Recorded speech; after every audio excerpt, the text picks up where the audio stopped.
নমস্কার বন্ধুরা, হাউসওয়াইফ মনিকাতে আপনাদের সবাইকে স্বাগত।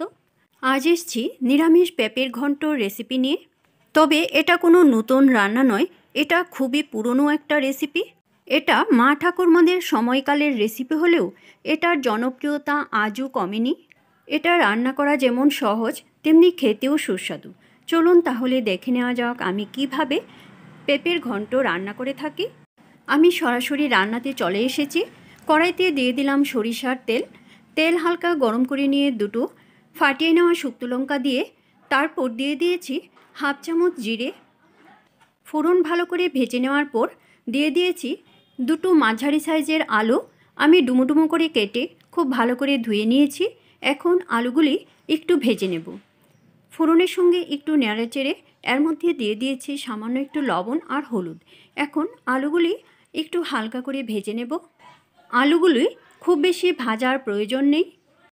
আলুগুলি হালকা একটু ভেজে নেওয়ার পর এর মধ্যে দিয়ে দিয়েছি গ্রেট করে নেওয়া আদা। আমি এখানে হাফ ইঞ্চি আদার টুকরো গ্রেট করে নিয়েছি। এখন আদা আর আলু আবার ভালো করে একটু ভেজে নেব। দেখুন, আদা আর আলু ভালো করে ভাজা হয়ে গেছে। এর চেয়ে বেশি ভাজার আর কোনো প্রয়োজন নেই। এখন দিয়ে দিলাম গ্রেট করে নেওয়া পেঁপে।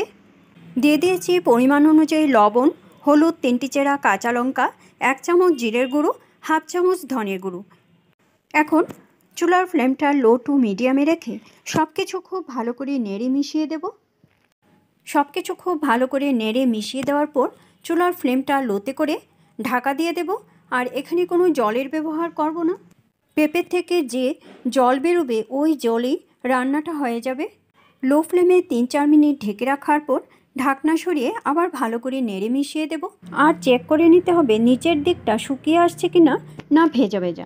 দিয়ে দিলাম চিনেবাদাম ভাজা। আমি বাদামগুলি শুকনো খোলায় ভেজে খোসা ছাড়িয়ে নিয়েছি। এখন সব কিছু খুব ভালো করে নেড়ে মিশিয়ে দিয়ে চুলার ফ্লেমটা লোতে করে আবার 5 মিনিটের জন্য ঢাকা দিয়ে দিলাম। 5 মিনিট পর ঢাকনা সরিয়ে আস্তে আস্তে নেড়ে দেব। আর চেক করে নিতে হবে কতটুকু সেদ্ধ হয়েছে। পেঁপে অনেকটাই সেদ্ধ হয়ে এসেছে, আর ঢাকার কোনো প্রয়োজন নেই। এখন দিয়ে দিলাম গরম মশলার গুঁড়ো। আমি এখানে 1 চামচ গরম মশলার গুঁড়ো দিয়েছি। দিয়ে দিয়েছি 1 চামচ ঘি।